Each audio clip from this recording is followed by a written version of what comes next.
Alright, we're here. So this summer has been an interesting one as we've started to see cinema come back to an equilibrium, a state of neutrality, kind of coming back up from the dent of the virus that has been going around for the past couple of years, and we're finally getting back to a state of normalcy.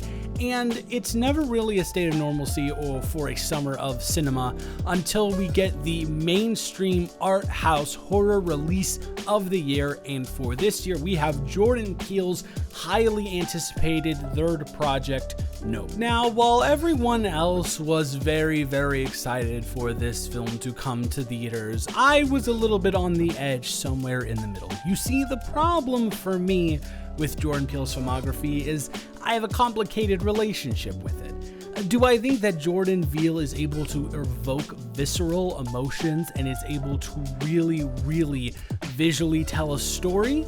Absolutely. Do I also simultaneously think that his writing is close to atrocious and really holds back the potential of his films? 1,000,000%. It was there with Get Out, but it wasn't super prominent. I liked Get Out for the most part, but I did think it was incredibly overrated. And then it was just very, very blatant with Us, with the fact that he is not able to really balance comedy and drama dialogue. His ability to transition between the two of those doesn't really work particularly well. And also, I have a problem with the greater thematic symbolism that he tries to put in, which he seems to be portraying as incredibly heady, but in all reality, it's very basic stuff that you catch on to from the moment the film starts. And that's always bothered me about his films, is that it seems like they're trying to say something, and they're trying to say something in a way that somewhat detracts from the film's overall story. That being said, I am a sucker for innovative, original horror properties. And I gotta be honest, when I first saw the trailer for Nope, just like it was with Get Out, just like it was with Us, I got really excited. The original trailer looked amazing, left so much to the imagination, but gave you somewhat of an understanding of what was going on. Then the second trailer came out, and it kind of gave away a little bit too much, or that's what everyone thought, including myself, but I still had a relative level of excitement for it, but not as much as I did when the first trailer dropped. Then eventually, yesterday, went to see the movie, and by golly gee whiz, I am blown away. Not only is Nope by far the best Jordan Peele film that I've seen, it is, spoiler alert, the best horror film that I've seen this year. And guess what? Also, spoiler alert, the best film that I've seen this year, which I was shocked at, leaving the theater thinking I haven't seen a film in 2022 better than this, and it came from a filmmaker that I was completely not as hot on as everyone else was in the past. So let's talk about why this film is great, and especially why it's great to me, someone who was not a fan of Peele's previous horror films. I think that the thing that needs to be brought up here first is the cinematography. The cinematography is swooping. The cinematography is a spectacle. That's a word that I've seen thrown around about this film very, very often, is it is a spectacle. And I do kind of find that corny, and like you should really reserve that for something like The Northman, which is genuinely a spectacle in every single aspect. But God, some of the shots in this film are just all-time greats. Some of the shots in this film are all-time greats. There's no doubt in my mind that they will go down in history as some of the best shots ever. And that's not something that you can say every day of the week. And part of that, I think, is because this is a different cinematographer from Get Out and Us. With Get Out and Us, and I guess I understand why, the stories are more contained in a certain environment and a certain atmosphere, so I understand why they're shot the way they're shot, but they do come off more bland, except for a couple of shots in Get Out. But this film and the themes of this film and just the general premise of this film is so expansive, and the cinematography perfectly matches up with that. It is wonderful. Shout out to Hoyt van Hoytma. I hope I am saying that right. Incredible job. Not a single frame wasted whatsoever. Magnificent. Another thing that I have to commend about Nope is the tonal composition of the film. While it seemed like in both Us and Get Out, although Peele very much has a distinct vision for the visual side of things, when it comes to every other aspect, he was kind of still figuring out where he was. And with this film, that is not the case at all.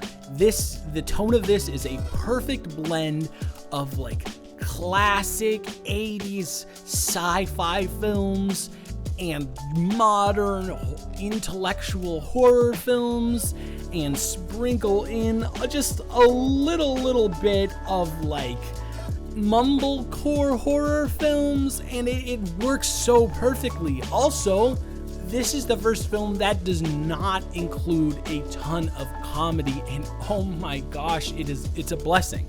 There are certain moments of comedy, but they're played off of how drastic the situation is. They're played off, they're not just random one-liners thrown in there to make the audience laugh, such as in Get Out.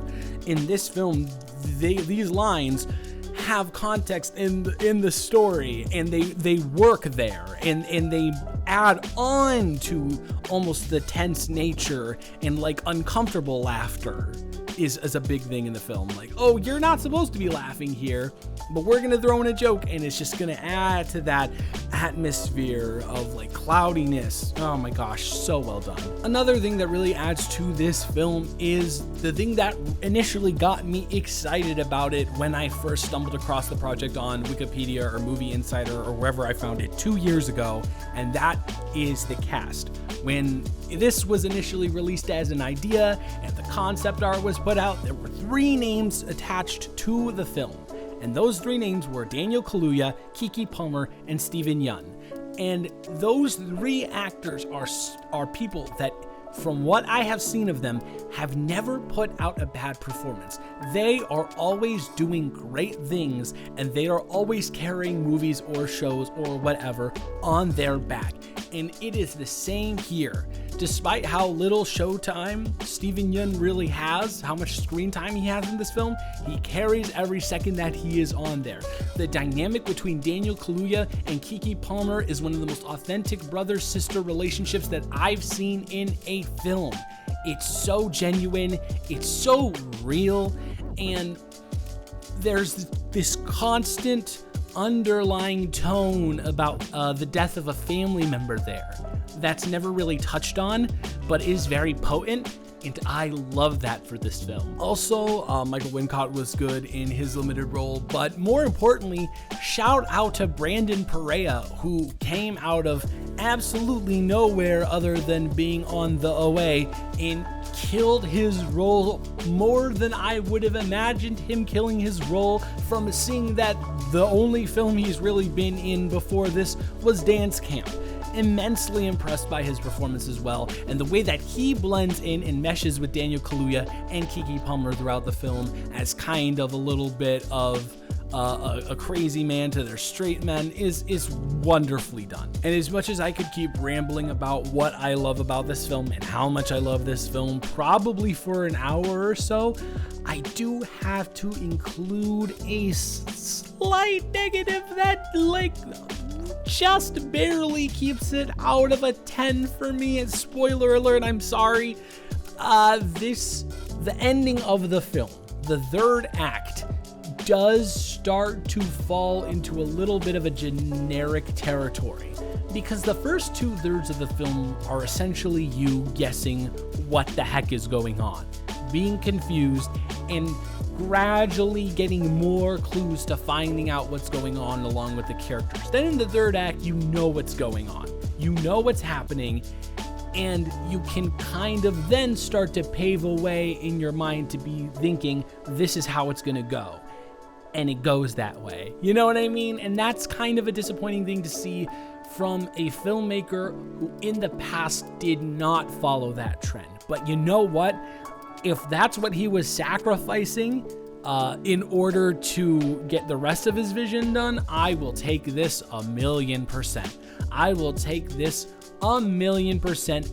Nope is Peele's magnum opus up until this point. It is the best film he's released by far to me. I loved it. Not only did I think it's a great film, I loved it, which to me are very mutually exclusive things. Like, for example, Get Out.